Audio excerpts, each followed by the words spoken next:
Kampeni ya Aisha Jumwa anajua, na ikiwa itampendeza aseme Aisha Jumwa awe katika baraza la mawaziri na aendelee, sisi watu wa Kilifi tutasema ni amina, na akisema Aisha Jumwa apumzike tutasema ni amina.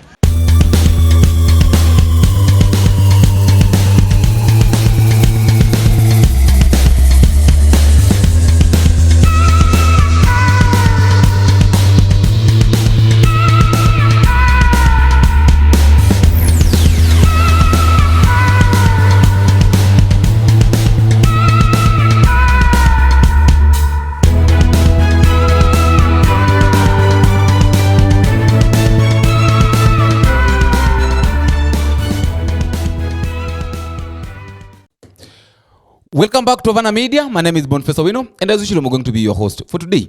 Now, away from demonstrations and the Nane movement, all that, because at the end of the day, we'll come to realize that it will come to an end. But what will remain with is what I want us to talk about. There were 20 CSS that were nominated by the president, that is 2 weeks ago. And then the names were taken to parliament where they were supposed to be vetted. They qualified. It is only one person that was found unqualified or incompetent that could not occupy office. The question is, how comes that it is only one person out of 20, and we know very well that amongst those people, there are some whose credentials are questionable. Some have cases with the EACC. Some of them, the educational background is questionable, but they still go ahead and occupy offices. We have some who were in the last CS body who squandered the money, public money, and did their own things with it. They were still given chance to occupy the offices. Why is it that right now it is only one person that was found unqualified? Is it because she is not a politician, or what was going on? I'm talking about Soy Langat, that is this former nominated CS of gender. This lady, during vetting, they found out that she was not a politician, and she graduated from the University of she graduated from Moy University, and what she studied was political science. The president nominated her to become the CS of gender, thinking or maybe probably knowing that she's competent and she can do it. But now the question is, why is it that she has remained? Why is it that she has been rejected? She was rejected by the committee. Here is the answer. First of all, we know very well that during the swearing in, the president was supposed to swear in 20 CSS, because the office needs 20. Now, why is it that this one person is remaining? We all know very well when the president, we remember very well when the president was in Mombasa County, in Kilifi. There is something that Aisha Jumwa said, and the president backed her up. Aisha Jumwa said that those who are saying that I've been left behind by the president, I am not left behind, I'm in the government. The president also went ahead and said that Aisha Jumwa stood with me, this my sister stood with me, through thick and thin, and therefore I must find a place for her within the government. Kampeni ya Aisha Jumwa anajua, na ikiwa itampendeza aseme Aisha Jumwa awe katika baraza la mawaziri na aendelee, sisi watu wa Kilifi tutasema ni amina, na akisema Aisha Jumwa apumzike tutasema ni amina. Maana Biblia inasema tushukuru na tufurahi katika kila jambo.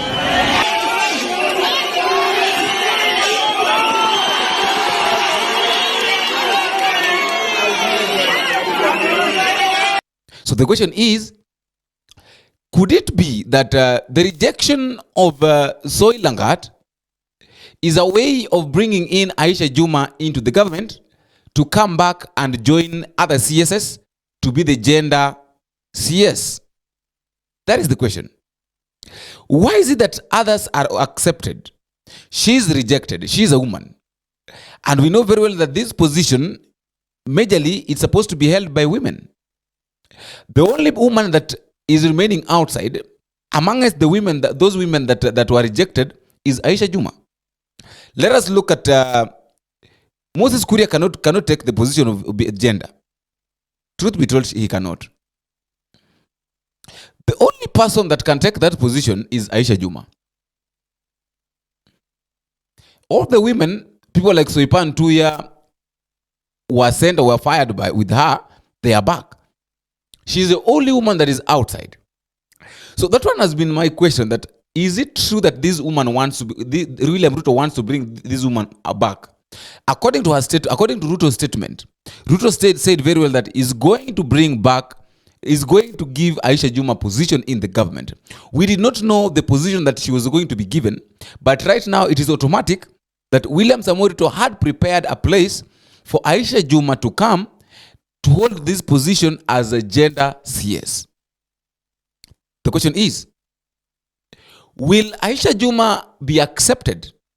And if yes, how is she going to be sweared in by herself? Or how is she going to be sweared in alone? Is it going to be a ceremony that again all of them will be called simply because they want to swear in Aisha Jumwa? Another question, if at all it was not William Ruto's plan of bringing someone through the back door, why did William Ruto allow himself to swear all these people to be sworn in with one position out or unoccupied? I think the best thing that William Ruto could have done, he could have waited for the other. He could have brought the other person in, so that when these people are being given offices, all of them occupy office at the same time. Just like right now, they have been sworn in, and as we speak, that is the CS for Treasury, John Mbadi, is already in his office. And I think he's asking how things are working, how things are going on with the people that are going to help him. So John Mbadi right now is in his office. I know people like Ali Hassan Joho, Wandai, all of them are in their offices. They've started working on how they can do things, on what needs to be done and how it needs to be done. So why is it that the office of the gender is still unoccupied? Moses Kuria did not come back. People like Ababu and Momba did not come back. We know all of them, the people that did not come back. But now, if all of them some of them did not come back, and now there is this one position that is left, whom do you think is going to be given that position if it's not Aisha Jumwa? Because in my suspicious, I'm very suspicious that the president is planning to bring back Aisha Jumwa. Because according to the statement and according to the way Aisha Jumwa was speaking, that I'm not left behind. Wale ambao wananipigia simu wakiniambia ya kwamba president ameniacha kwa sababu kwamba nimeachwa, wacheni mimi niwaambieni kwamba mimi sijaachwa. Mimi bado niko kwenye serikali. Mimi mwenyewe niliunda hii serikali na President William Ruto. Nami niko kwenye serikali ndani na sitoki, sibanduki. Those were her words. Mimi sibanduki kabisa. Those were Aisha Jumwa's words, that she's going nowhere, she's still in the government, and she's in the government to stay. The president also assured the people that he must find a way of giving at least Aisha Jumwa a position in the government, because Aisha Jumwa stood by him, helped him when he needed a sister to help him. I don't know what to think concerning this issue of one CS being left behind, and is it constitutional? Is it right? Is it really right for William Ruto to swear in other CSS and leave one of the CSS and sworn in and CS office unoccupied, simply because the person that they put there was unqualified or incompetent? Yet the person studied political science. There are a lot of people who have started think that they're not even given opposition to go and do them in their offices. Okay, John Mbadi studied accounts, we understand that. So Kipchumba Murkomen studied law and now is going to be given sports, going to meet the youths now. Wandai studied energy, now that one is okay. But now the issue, the main issue is here about Aisha Jumwa. So do you think the president is planning to give Aisha Jumwa this position after rejecting Stelah Soilangat? Let me know your thought at the comment section. But just a reminder, if you're meeting for the first time, don't forget to click the subscribe button. You can also like, share, and drop me a comment and tell me what you think and where you're watching us from. As I normally say, that feedback is normally the key thing in any form of communication. I'll not fail to appreciate those who have been giving us support. People like Elme2546, people like William, people like Efferson Siringa, people like Owiti. Thank you very much. May God bless you. People like Omari Ndati. Thank you very much. May God bless you. Asante sana. Until we meet again, I've been your host, Boniface. Bye bye.